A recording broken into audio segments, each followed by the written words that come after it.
Oh my god, have you seen this video? How to make cathode ray tubes? Holy crap. I can't believe how much work went into it. But look, look. Why don't you make them, like, you know, small and then run them in an array? And you don't have to have, like, a bubble-ass screen or anything, but you could.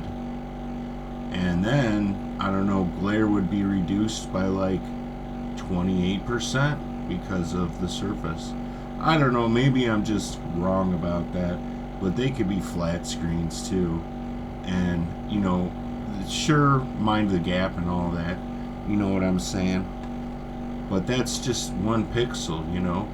And a cathode ray tube is a 480, right? And you could make miniature ones, you know what I'm saying? So you could come up with like an amazing display. I know they're thick, you know what I'm saying, but the smaller you make it, the less thick it is, right? So I mean, you could get it into a phone.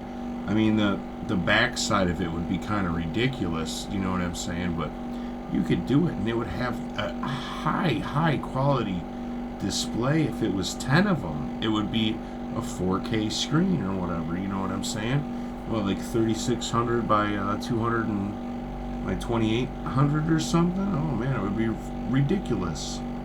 Its refresh rate would you know, it's very static, you know what I'm saying? So maybe even it consumes, you know, less energy, more, you know, efficient stuff, you know. You could, I don't know, man. That's, I know it's, I know, I don't know. Clearly that's a factory there, and I do not have access to that. But you know what I'm saying. You could really, I mean, don't get me wrong. I mean, some of them vintage.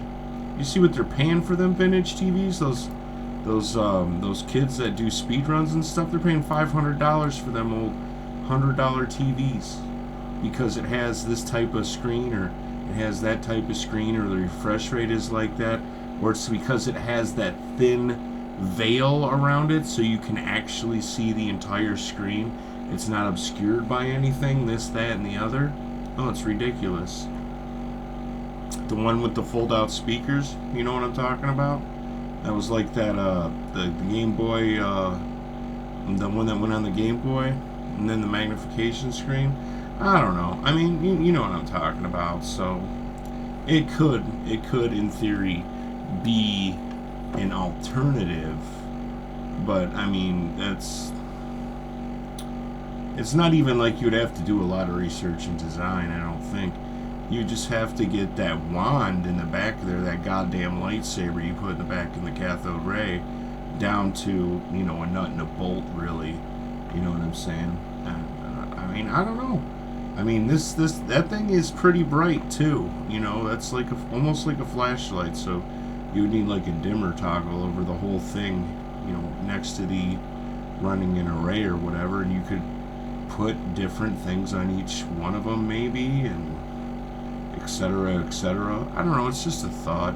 I know this is kind of ridiculous level of technology to, you know what I'm saying. I mean, that's kind of the state of play, as it were. But I don't know, it's a thought.